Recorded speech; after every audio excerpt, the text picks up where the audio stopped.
일본에서 태어나서 자랐거나 아니면 어렸을 때부터 일본에서 자라서 한국어보다는 일본어가 더 편한 한국인, 혹은 일본어밖에 할 수 없는 한국인들이 일본에서 살아갈 때 가끔씩 듣는 말이 있습니다.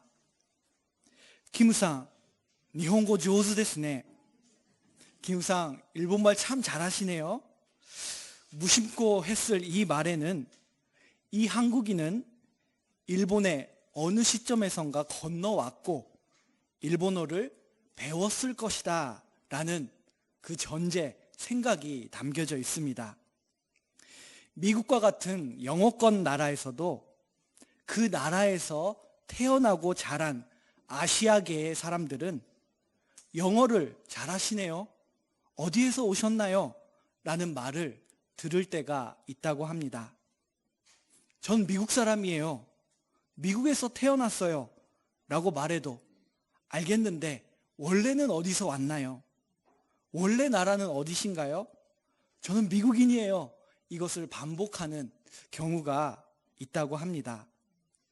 이 경우는 아시아인의 외모를 보고 이 사람은 아시아의 어딘가에서 이 영어권 나라로 와서 영어를 배웠을 것이다 라는 생각이 들어 있습니다.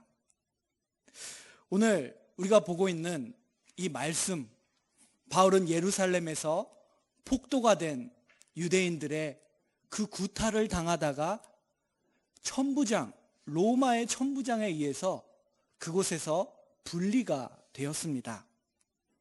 그 폭도가 된 무리에게서 바울을 일단은 구속하고 결박해서 떼어내고 신문하기 위해서 병영 안으로 바울을 끌고 가던 그 로마의 천부장은 방금 제가 여러분에게 말씀드린 것과 같은 비슷한 자기 자신이 바울을 보고 생각했던 선입견 혹은 전제, 짐작을 갖고 있었습니다.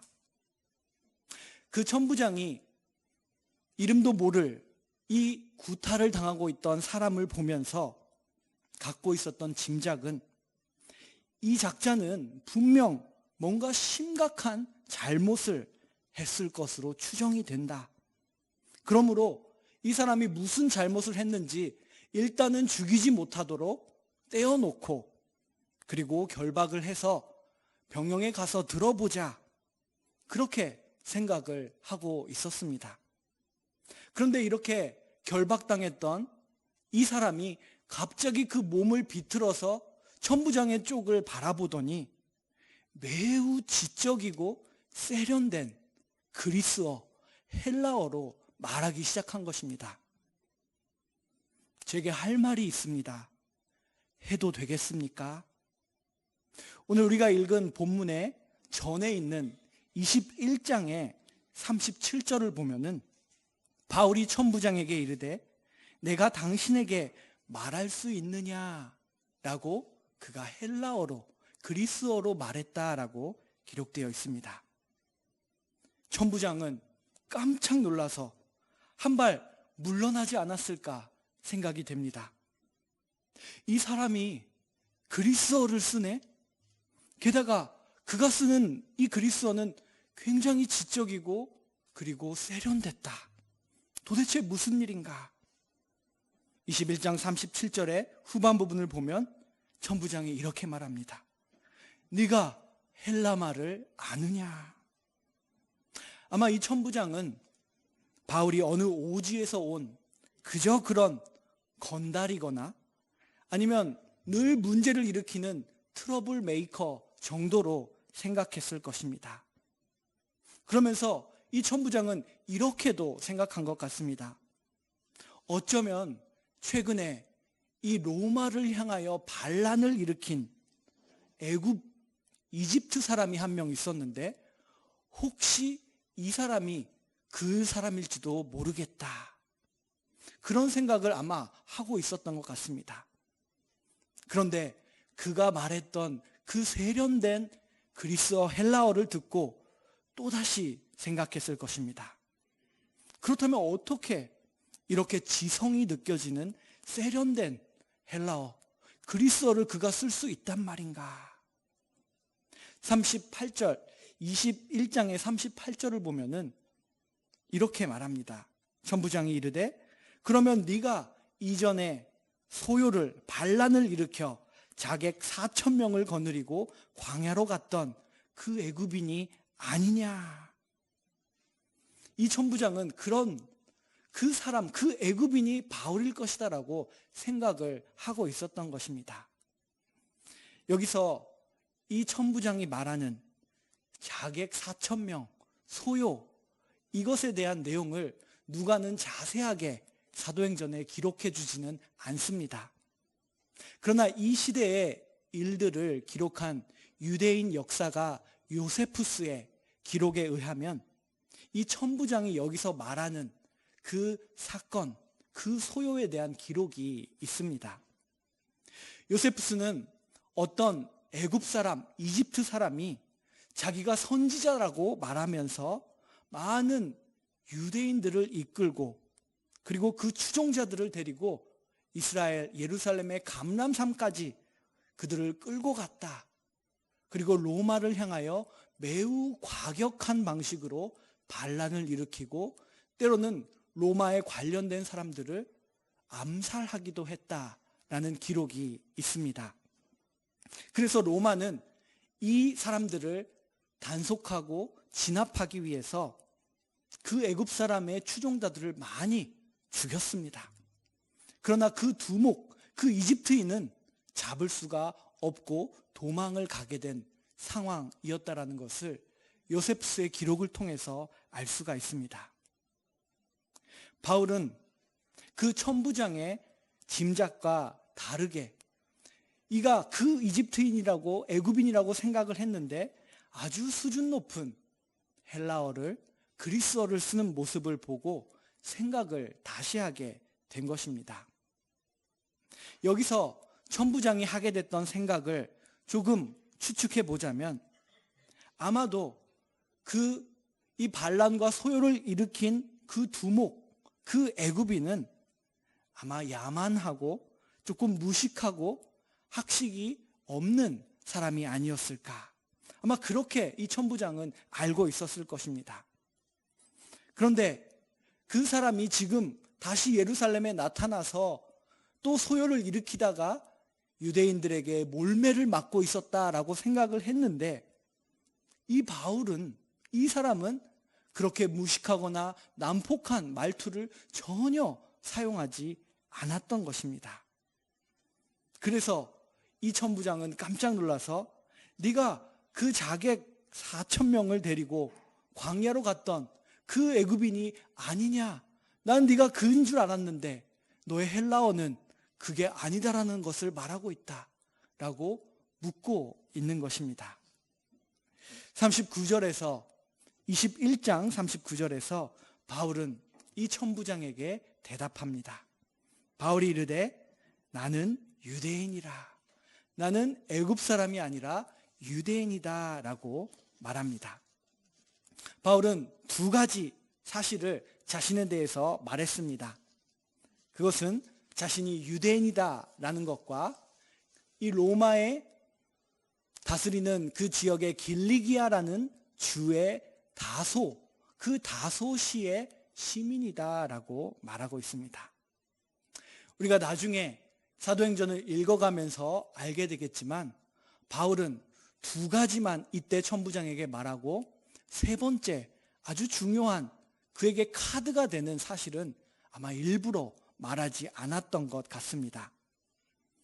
천부장이 생각했던 그 애굽인이 아니다라는 것이 밝혀졌고 그는 유대인인데 길리기아에 있는 도시 다소의 시민이었다.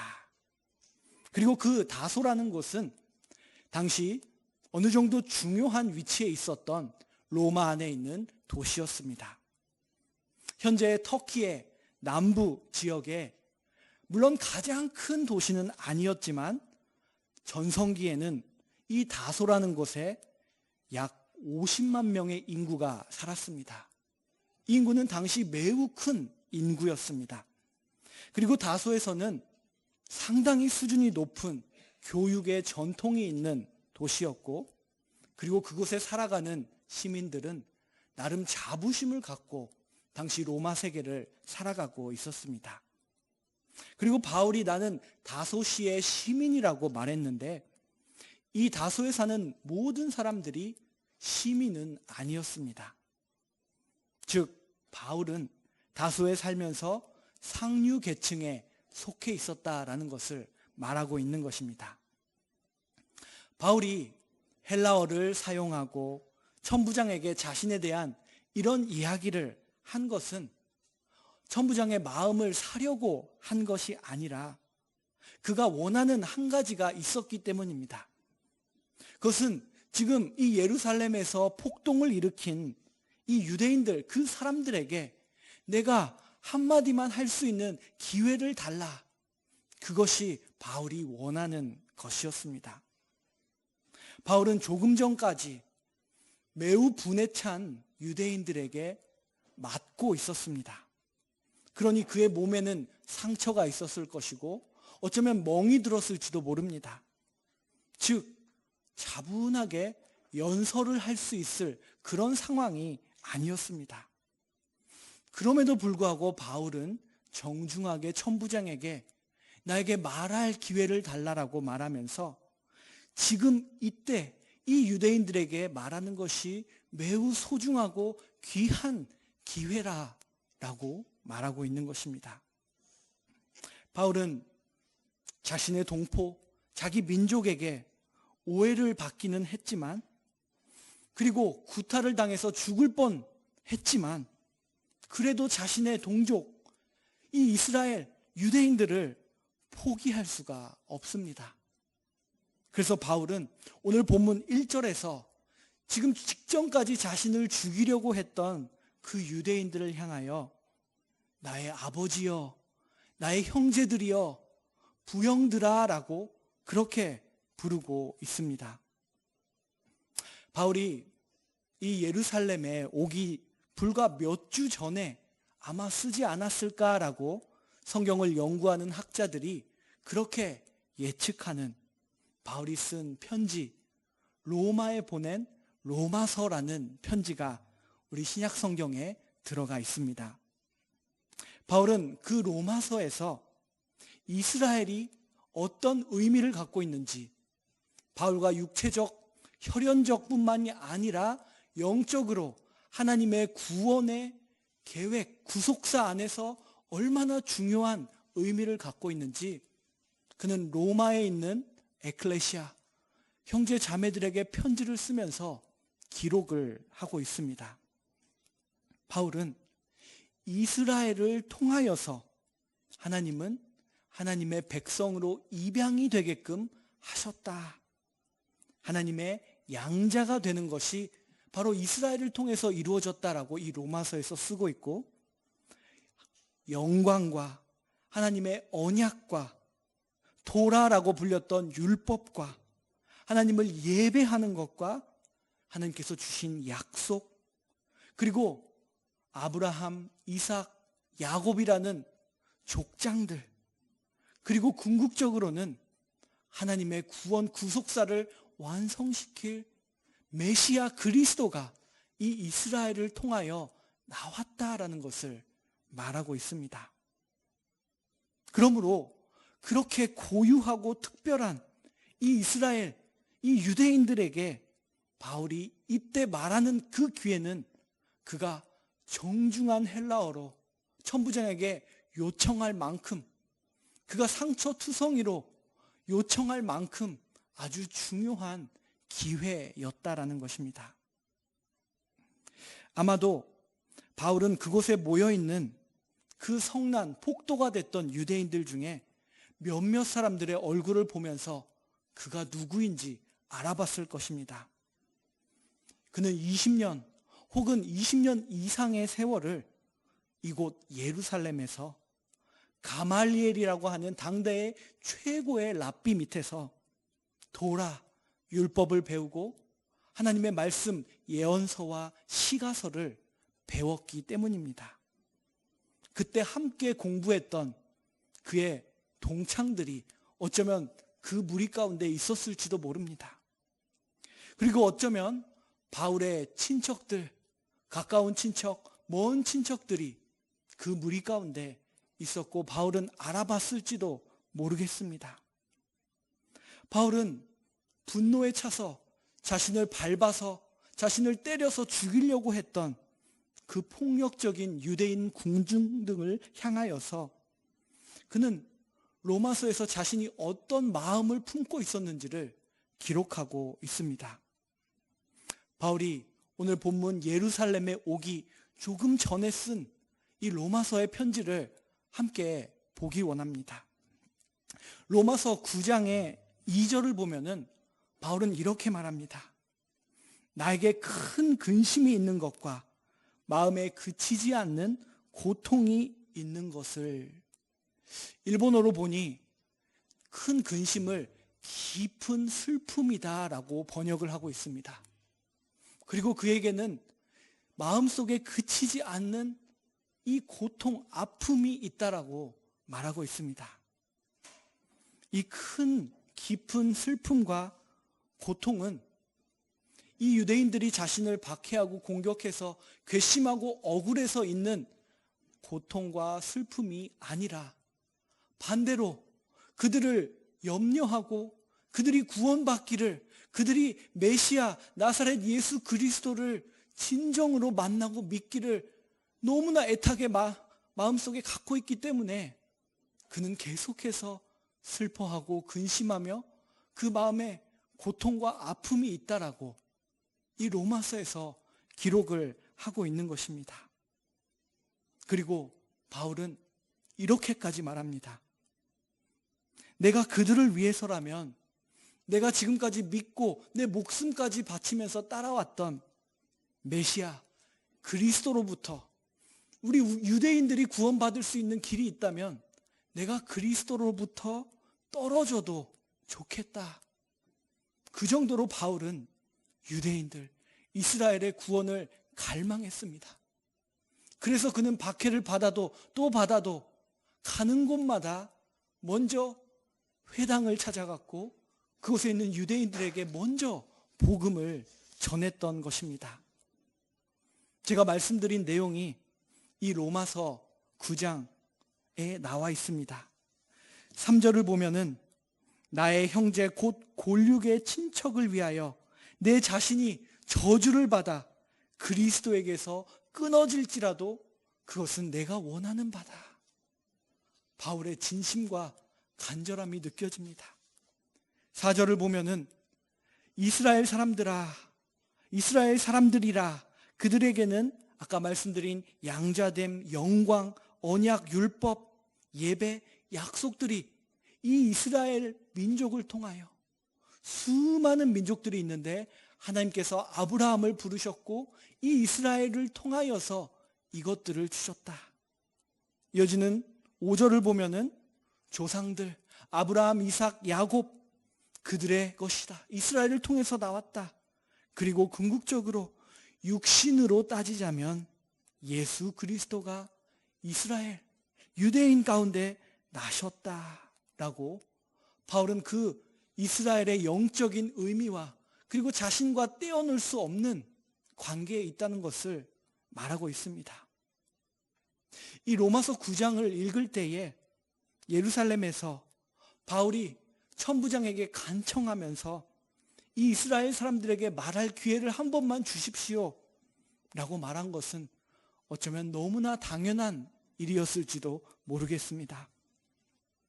바울은 그가 예수 그리스도를 만나고 부르심을 받아서 그 이름을 전하는 그릇으로 살아온 이 세월 동안 한 번도 유대인, 동포, 이스라엘을 향한 기도를 멈춘 적이 없었습니다. 로마서 10장 1절을 보면은 바울은 이렇게 말합니다. 로마에 있는 그리스도를 믿는 형제들, 자매들이여, 내 마음에 원하는 것들은 바로 하나님께 늘 기도하고 구하는 것은 이스라엘을 위한 것입니다. 곧 이스라엘 백성들이 구원을 받게 되는 것, 그것이 내가 하나님께 구하고 기도하는 것입니다 라고 말하고 있습니다. 그렇게 늘 기도해왔던 바울인데 그들을 앞에 두고 그들에게 말하면서 바로 이 이스라엘 가운데 태어나신 메시아 예수 그리스도를 어떻게 전하지 않을 수 있겠단 말입니까? 바울은 간절히 그 기회를 달라고 천부장에게 부탁을 한 것입니다.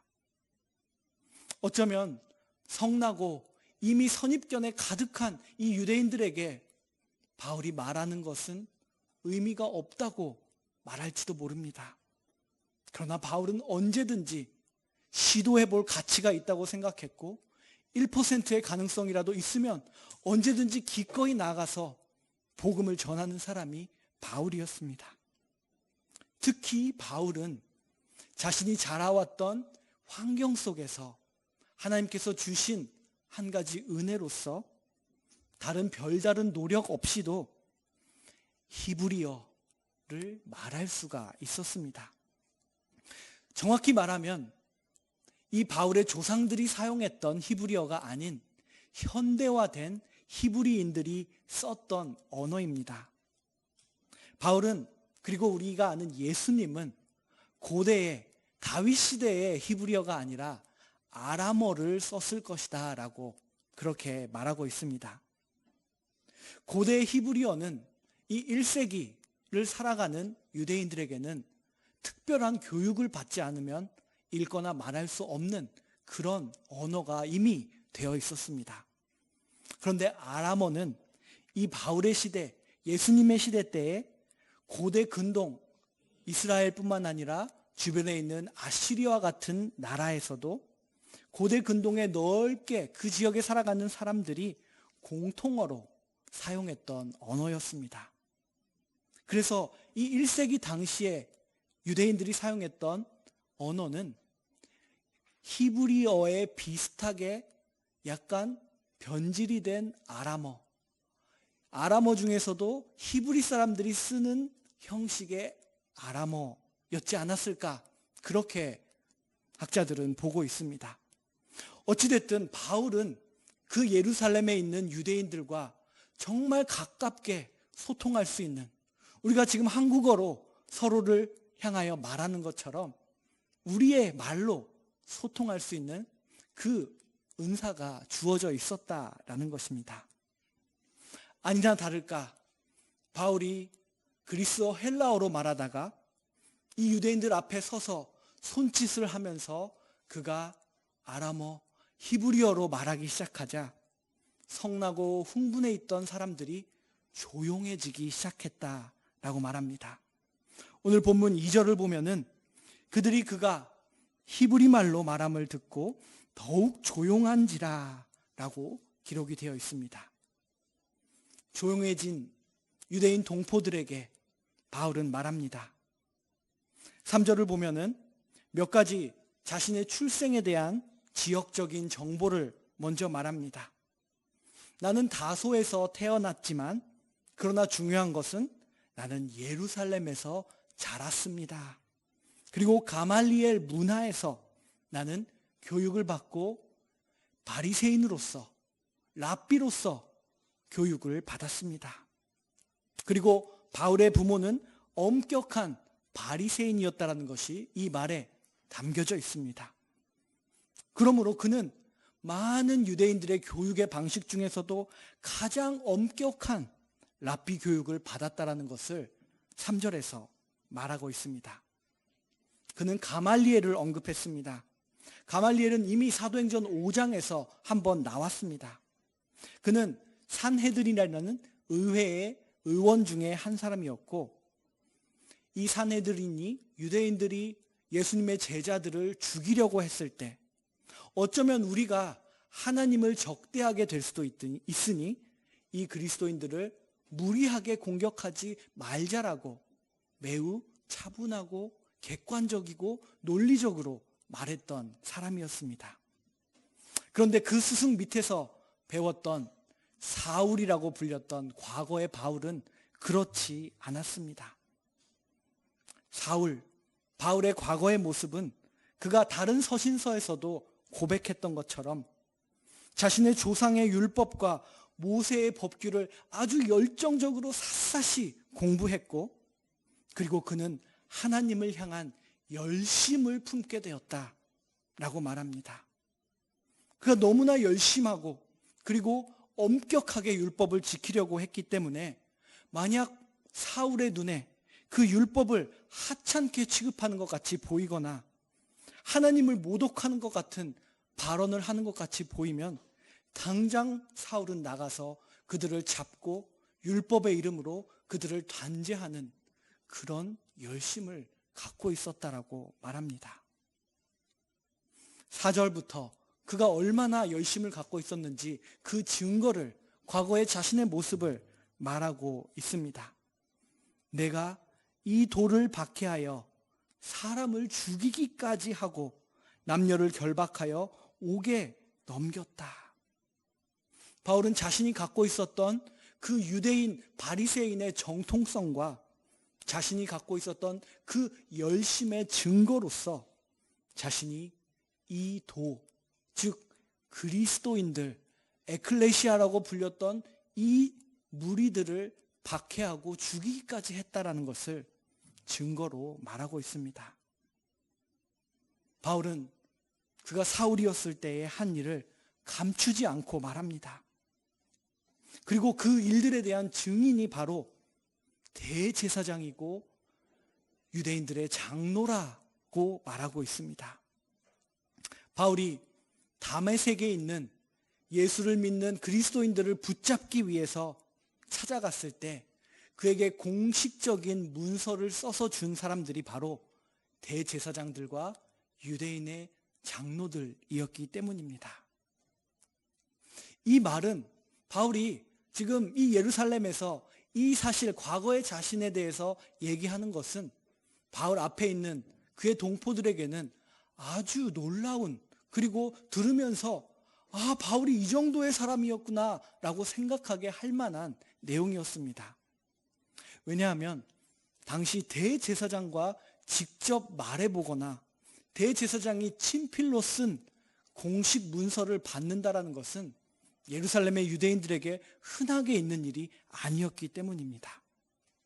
바울이 한 이 말씀은, 이 내용은 매우 인상 깊게 이 유대인들에게 들렸을 것입니다. 바울은 이 얘기를 먼저 하고 자신의 출생과 어떻게 자랐고 자신이 어떤 행동을 했는지를 말하면서 6절에서는 그가 어떻게 변화되었는지에 대해서 말합니다. 다메섹 가까이 갔을 때에 그가 큰 빛이 나를 둘러 비치는 것을 경험했다. 우리가 이미 이 사도행전에서 본 사울이 다메섹에 가다가 부활하신 예수님과 만나는 그 이야기를 하고 있습니다. 사울에게는, 바울에게는 평생 잊을 수 없는 자신을 초월하신 하나님과의 만남이었고, 그 하나님의 독생자가, 메시아가 바로 나사렛 예수다라는 것을 계시받았던 그 사건을 또다시 말하고 있는 것입니다. 지금까지 이 6절이 있기까지는 바울의 이야기를, 바울이 말하는 히브리어 아람어를 듣고 있었던 많은 사람들이 아마 바울의 이야기에 집중하고 그리고 그 이야기를 더 듣고 싶다라고 생각했을 것입니다. 그런데 갑자기 신비한 체험에 대해서 말하고 빛이 나를 비췄다, 내가 어떤 음성을 들었다 라고 말하기 시작하면서 어떤 사람들은 바울을 떠나기 시작하고 회의적인 반응을 보이면서 그런 설명 말고 다른 설명을 해달라고 요구했을지도 모르겠습니다. 그러나 바울에게 가장 핵심적이고 중요한 것은 그런 것이 어떻게 일어난 그 상세한 디테일보다는 그가 어떤 체험을 해서 누구와 만나서 지금 무엇을 믿고 무엇에 이끌려 이곳까지 왔는지를 전하는 것이었습니다. 바울이 지금까지 살아온 모든 것을 설명해 줄 수 있는 바울의 그 신앙, 바울과 그리고 바울이 세웠던 많은 이방의 교회들과 그들과 함께 살아온 믿음의 형제 자매들이 함께 목격하고 체험하고 그리고 그 정당성, 그것이 맞다라고 깨달은 그 신앙을 바울은 전하려고 하고 있습니다. 예수 그리스도가 분명 바울이 전하고자 하는 핵심이고 그의 신앙의 근본이었습니다. 따라서 사람들은 갑자기 이야기가 예수로 틀어지기 시작하자 다른 설명 좀 해달라고, 그런 것은 우리들과 상관없다고 말하면서 이때나 지금이나 더 논리적인 설명을 원합니다. 바울은 말했습니다. 8절을 보면 내가 대답하되 주님 누구시니까 하니 이르시되 나는 네가 박해하는 나사렛 예수라. 내가 예수의 음성을 들었다. 그 이름을 분명히 말합니다. 나사렛 예수가 내가 만난 주님이시다. 바울은 이것을 자신의 동포 유대인들에게 전하고 있는 것입니다. 그 나사렛 예수의 목소리가 내가 무엇을 해야 할지 다메섹으로 가서 알게 될 것이다라고 그 순간 이후부터 지금까지 자신을 이끌어 왔다라고 말하고 있는 것입니다. 예나 지금이나 사람들은 논리적으로 나를 설득시켜주면 내가 이해하고 예수가 메시아고 하나님의 아들이라고 믿을 수 있을 것 같다. 그러나 나에게 신앙을 강요하지 말라. 어떻게 내가 그것을 믿을 수 있느냐? 다른 설명을 해달라. 그렇게 요구합니다. 그러나 바울이 말할 수 있는 유일하고 가장 중요한 것은 그가 아무리 학식이 있고 수많은 언어를 사용한다 할지라도 나사렛 예수밖에는 전할 것이 없었습니다. 정통 유대인으로서 존경받았던 출생과 배경과 자신이 살아왔던 모든 삶은 그를 나사렛 예수와 만나는 그 다메섹 도상으로 인도해 나아갔고 그 예수가 지금까지 나를 여러분 앞까지 인도해 왔다고 그는 말하고 있습니다. 바울은 예루살렘에서 집단 폭행으로 죽을 뻔한 경험을 하면서 분명 자신의 과거 사울로서 살아갔던 모습을 돌아보고 또 회고하고 있습니다. 그리고 지금의 자신처럼 예루살렘에서 열심 있는 유대인들에 의해 죽어갔던 스데반을 기억했을 것입니다. 그 밖에 이 사울 시대에 그가 투옥하고 결박하고 죽였던 이름 없는 많은 그리스도인들 바울은 한 번도 잊지 않았을 것입니다. 그런데 그 바울이 고백하는 그 다메섹 사건 이후에 그가 만난 주님 예수 그리스도에 의하여 지금 그는 다시 예루살렘을 찾아왔고 놀랍게도 그가 죽였던 현장에 있었던 그 스데반과 똑같이 자신을 죽이려고 하는 사람들을 위하여 지금 바울이 간절히 기도하고 또 메시지 복음을 전하고 있다라는 것입니다. 너무나 간절해서 바울은 슬픔과 끊임없는 고통을 느끼면서 오늘도 기도하며 유대인들 앞에서 지금 히브리어로 말하고 있는 것입니다. 여러분, 그때의 스데반의 기도를 기억하십니까? 돌을 맞아가면서 사도행전 7장 60절에서 스데반은 마지막으로 이렇게 기도했습니다. 주여, 이 죄를 그들에게 돌리지 마옵소서. 나를 박해하는 자, 원수라고 불릴 수도 있는 그 사람들을 위해서 기도했던 스데반은 예수님을 바라보고 있었습니다.